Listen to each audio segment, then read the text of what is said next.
Quelle est la différence entre un intervenant social et un travailleur social? Vous verrez dans cette vidéo que les termes ont leur importance.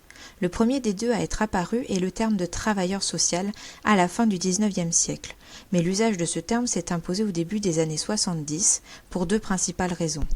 La multiplication des emplois dits sociaux sous l'État-providence et l'affirmation d'un idéal partagé par les trois professions historiques, c'est-à-dire assistants de service social, éducateurs spécialisés et animateurs socioculturels, qui souhaitent être reconnus et légitimés dans leur métier, et ne plus être assimilés au bénévolat ou à la charité.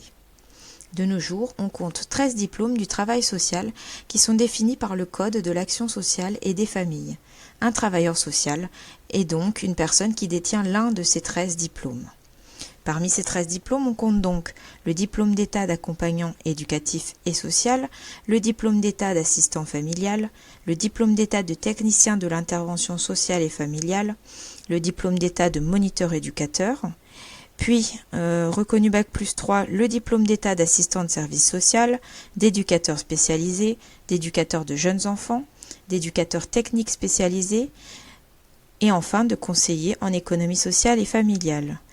En équivalence Bac+3, il y a le diplôme d'État de médiateur familial, le certificat d'aptitude aux fonctions d'encadrement et de responsable d'unité d'intervention sociale, et enfin, deux diplômes reconnus Bac+5, le certificat d'aptitude aux fonctions de directeur d'établissement ou de service d'intervention sociale et le diplôme d'État d'ingénierie sociale. Un travailleur social est donc l'une des personnes qui détient l'un de ces 13 diplômes. Le terme intervenant s'est répandu vers la fin des années 90, avec la montée en flèche du chômage et la remise en cause de l'État-providence en France. Les politiques sociales changent, avec notamment le retour en force des associations et du bénévolat. Les métiers du social doivent s'adapter et le terme plus généraliste d'intervenant social englobe toutes les personnes œuvrant dans le secteur social. Tous les professionnels, mais aussi les bénévoles. Un terme donc plus polyvalent. Le terme d'intervenant peut aussi traduire une nouvelle réalité, celle du terrain.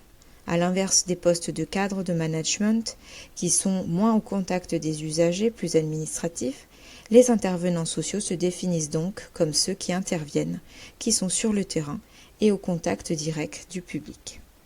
Un intervenant social n'a pas donc nécessairement de diplôme qualifiant ou une formation précise dans le social. C'est un terme polyvalent dans le domaine du social. Merci.